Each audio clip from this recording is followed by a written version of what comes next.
Moby Dick Chapter 90. Heads or Tails.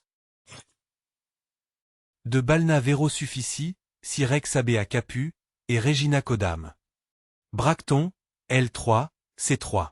Latin from the books of the laws of England, which taken along with the context, means that of all whales captured by anybody on the coast of that land, the king, as honorary grand harpooner, must have the head, and the queen be respectfully presented with the tail.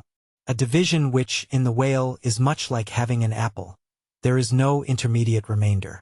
Now as this law, under a modified form, is to this day in force in England, and as it offers in various respects a strange anomaly touching the general law of fast and loose fish, it is here treated of in a separate chapter, on the same courteous principle that prompts the English railways to be at the expense of a separate car, specially reserved for the accommodation of royalty. In the first place, in curious proof of the fact that the above-mentioned law is still in force, I proceed to lay before you a circumstance that happened within the last 2 years. It seems that some honest mariners of Dover, or Sandwich, or some one of the Cinque Ports, had after a hard chase succeeded in killing and beaching a fine whale which they had originally descried afar off from the shore. Now the Cinque Ports are partially or somehow under the jurisdiction of a sort of policeman or beadle, called a Lord Warden. Holding the office directly from the Crown, I believe all the royal emoluments incident to the Cinque Port territories become by assignment his. By some writers this office is called a sinecure. But not so, because the Lord Warden is busily employed at times in fobbing his perquisites, which are his chiefly by virtue of that same fobbing of them. Now when these poor sunburnt mariners, barefooted, and with their trousers rolled high up on their eely legs, had wearily hauled their fat fish high and dry, promising themselves a good 150 pounds from the precious oil and bone, and in fantasy sipping rare tea with their wives, and good ale with their cronies, upon the strength of their respective shares. Up steps a very learned and most Christian and charitable gentleman, with a copy of Blackstone under his arm, and laying it upon the whale's head, he says, "Hands off! This fish, my master's, is a fast fish. I seize it as the Lord Warden's." Upon this the poor mariners in their respectful consternation, so truly English, knowing not what to say, fall to vigorously scratching their heads all round, meanwhile ruefully glancing from the whale to the stranger. But that did in no wise mend the matter, or at all soften the hard heart of the learned gentleman with the copy of Blackstone. At length one of them, after long scratching about for his ideas, made bold to speak. "Please, sir, who is the Lord Warden?" "The Duke." "But the Duke had nothing to do with taking this fish?" "It is his.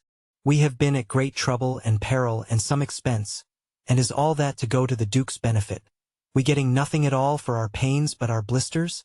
"It is his." "Is the Duke so very poor as to be forced to this desperate mode of getting a livelihood?" "It is his. I thought to relieve my old bedridden mother by part of my share of this whale." "It is his." "Won't the Duke be content with a quarter or a half?" "It is his." In a word, the whale was seized and sold, and His Grace the Duke of Wellington received the money.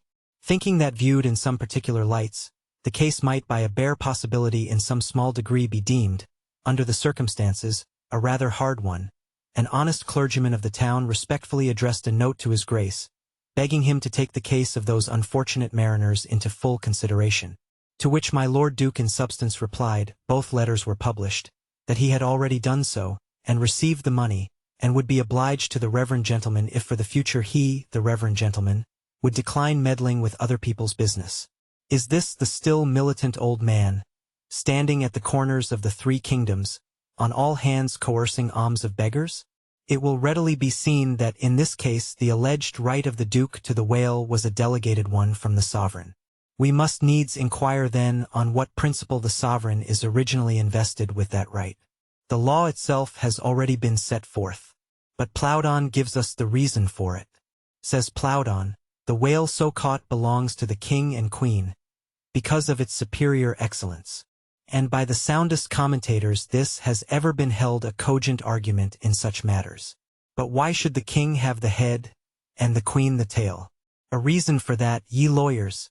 In his treatise on Queen Gold, or Queen Pinmoney, an old King's Bench author, one William Prynne, thus discourseth, "Ye tail is ye queen's, that ye queen's wardrobe may be supplied with ye whalebone." Now this was written at a time when the black limber bone of the Greenland or right whale was largely used in ladies' bodices. But this same bone is not in the tail. It is in the head, which is a sad mistake for a sagacious lawyer like Prynne. But is the queen a mermaid, to be presented with a tail? An allegorical meaning may lurk here. There are two royal fish so styled by the English lore writers, the whale and the sturgeon, both royal property under certain limitations, and nominally supplying the 10th branch of the crown's ordinary revenue. I know not that any other author has hinted of the matter, but by inference it seems to me that the sturgeon must be divided in the same way as the whale, the king receiving the highly dense and elastic head peculiar to that fish, which, symbolically regarded, may possibly be humorously grounded upon some presumed congeniality. And thus there seems a reason in all things, even in law,